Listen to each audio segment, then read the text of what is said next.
everyone, welcome back to my YouTube channel. This is Sonali, and once again I am back with another story time video. So today I'll be sharing very personal and honestly the scary experience that happened with me when I was of 20 years old, and this is something that shook me and made me question like how safe certain places are. And so all in all, this video is going to revolve around safety, security, safety of women in metro cities, how I dealt with it. Honestly, I didn't dealt with it, I wasn't able to deal with it actually. But I know कि इसको सुनने के बाद, ये story सुनने के बाद बहुत सारी लड़कियां मुझसे रिलेट करने वाली हैं, क्योंकि ये हर किसी ना किसी के साथ हुआ होता है. So without any delay, let's get into the video. Before I start, I just want to say कि if any of you have unique story or have gone through unusual incidences and feel like people should hear and learn from it, I wanted to give you a space to share. You can write me your story at sonalipantu@gmail.com, and I won't be revealing your identity, I won't be revealing your name or any personal detail. We'll be just sharing like your story and the lesson. So if you feel like sharing, don't hesitate, because your story can be a lesson and even the strength for someone else. So now let's start the story. So this story is of when I was of 20 years old and we newly shifted to sector 20 of Noida. So this was a very posh society, और मतलब अच्छे लोग रहते थे, पूरी family society थी, ठीक है. So we use to live in the ground floor and the biggest issue was mobile network. वहाँ पे मोबाइल नेटवर्क आते ही नहीं थे और हमें कॉल करने के लिए तक का बाहर जाना पड़ता था. तो यूजुअली हर रोज़ हम लोग बाहर जाते थे. 8 बजे मैं और मेरी रूममेट बाहर गए कॉल पे, मेरी मम्मी से बात करने के लिए, वो अपनी मम्मी से बात करने के लिए. हम लोग बात कर रहे थे. So there was this guy, मतलब जैसे ये है घर हमारा, तो इतने में घर बना है. तो मैं ऐसे घूम रही थी घर की बाउंड्री के आसपास, ठीक है. तो मैं ऐसे घूम रही थी यहाँ पे. This guy was following back and fourth and I was like, पहले तो मैंने इग्नोर किया एंड आई फेल्ट लाइक कि मे बी जेप्टो और ब्लिंकिट गाय होगा, डिलीवरी गाय जो होते हैं, मे बी उसको एड्रेस नहीं मिल रहा होगा तो वो बार बार यहीं पे आ जा रहा होगा. बट मैं इतना नोटिस नहीं करती थी कि वो बार बार मुझे ऐसे कर रहा है करके. फिर क्या हुआ कि मेरी रूममेट अंदर चली गई कुछ टाइम बाद और मैं अभी भी बाहर थी, मैं बात कर रही थी. तो मेरे को ना एक नेगेटिव इंस्टिंक्ट आया कि यार नहीं, समथिंग इज़ रॉन्ग. तो मैंने ना अपना डिस्टेंस शॉर्टन कर लिया, लाइक जितनी बाउंड्री थी उसका आधा कर लिया. So again this guy was following me. अब तो मुझे समझ में आ गया कि समथिंग इज़ रॉन्ग. तो मैंने क्या किया, मैं अंदर को जाने लगी गेट के पास, and you won't believe this guy came right in front of my gate, and as I was closing the gate he showed me his private part and he even start masturbating, and I was so shocked. My throat was choked.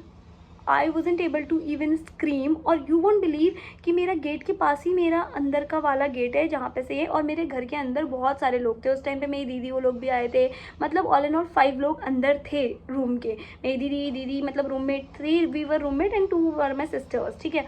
तो अब वो लोग आए थे. मैं इतना ज़्यादा shocked हो गई इसके बाद से कि मुझे कुछ समझ नहीं आया. मैंने थोड़े से स्ट्रेंथ गैदर किया and I just close the door and run inside and started crying like hell.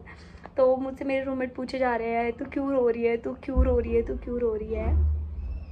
And I wasn't able to tell what I have gone through. So जैसे ही उन्होंने पूछा, फिर मैंने थोड़ी देर बाद उनको बताया कि ऐसा ऐसा ऐसा ऐसा हुआ है, एंड वी डिसाइडेड कि we will file a complaint. And we call, एक भैया रहते थे हमारे सीनियर ऊपर, हमारे 2nd फ्लोर पे रहते थे. तो we called him down and we said कि I wanted to file a complaint, but he told me on what basis you will file the complaint. Did he touched you? No. So what is the point? और वो कोई camera में record भी नहीं होगा. Do you have any proof? Do you know who is? तुमने उसका number note किया? मैंने कुछ भी नहीं किया. तो मैं कैसे फाइल करती कंप्लेन. तो उसके बाद ये इंसिडेंट हुआ. इसके बाद मैं 1 हफ्ते तक घर से बाहर नहीं निकल पाई अकेले. I wasn't able to sleep alone. मैंने अभी हमारे घर में सब लोग, कुछ भी नहीं हुआ था, वी शिफ्टेड न्यूली, कुछ भी पर्दे वर्दे नहीं लगे थे. और ऐसा था कि हम ना अंदर से बाहर का देख सकते हैं लेकिन बाहर वाला अंदर नहीं देख सकता है. बट मैं इतना ज़्यादा डर गई थी, आई वॉज सो ट्रॉमेटाइज कि मुझे ना बार बार वही बंदा बाहर पे दिख रहा है. मतलब समझ रहे हो, मुझे ऐसा लग रहा है कि कोई अंदर से बाहर से अंदर को झाँक रहा है. तो मैंने उस दिन पर्दे लगवाए, फिर सब कुछ एक, मतलब मैं अपने साथ अपने बहन वो लोग को बोलती थी कि प्लीज़ मेरे साथ यहाँ पे सो जाओ, I can not sleep alone and ये ब्ला ब्ला ब्ला ब्ला, ये सब. मतलब this was something that shocked me like hell. और आई डोंट नो यार, मतलब मेरे को तो बहुत ज़्यादा ट्रॉमेटाइज कर दिया था. जस्ट थिंक कि 20 ईयर्स की गर्ल लड़की अभी अभी नई शिफ्ट हुई है नोएडा में. So this is something that happen to me in the metro cities. So जो उन लोगों का जो एक विलेज में रहते हैं, गाँव में रहते हैं, I am even sharing with you, वो लोग तो शेयर भी नहीं करते हैं और ऐसे ही केस दब जाते हैं. I don't know, until and unless ना मेंटालिटी लोगों की चेंज नहीं होगी ना, तब तक कुछ नहीं हो सकता है. Man should stop sexualising women first of all. I don't know yaar what I am saying, but this is actually what it is. I know 60% of men are like this, but still 40% are there.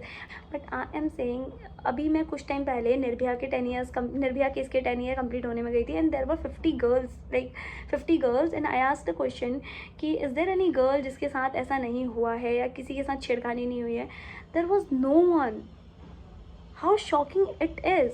बहुत कितनी हमारे देश में कितनी विडम्बना है जहाँ पे लड़कियों को, सरस्वती माता को विद्या की देवी समझा जाता है. वहीं पे वुमेन को एजुकेशन प्रोवाइड नहीं करी जाती है. जहाँ पे लड़कियों को देवी के रूप में माना जाता है, वहीं पे लड़कियों के साथ हरासमेंट, रेप केसेस हो रहे हैं. जहाँ पे लक्ष्मी माता को धन की देवी माना जाता है, but at the same time women are not allowed to do job. Women should not be independent. They should not be earning because it creates the threat to the hegemony of man. What is this, man? What is this, man? I'm like done.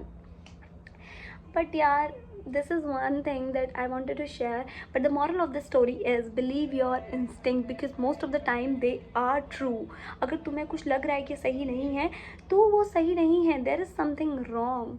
और the second lesson that I learn कि इतनी बड़ी city होने के बाद भी I know there are laws, there are something, but please stay safe, stay secure, stay fit, believe your instinct. That's it. Take care. Bye bye. Love you and see you in the next video. Bye.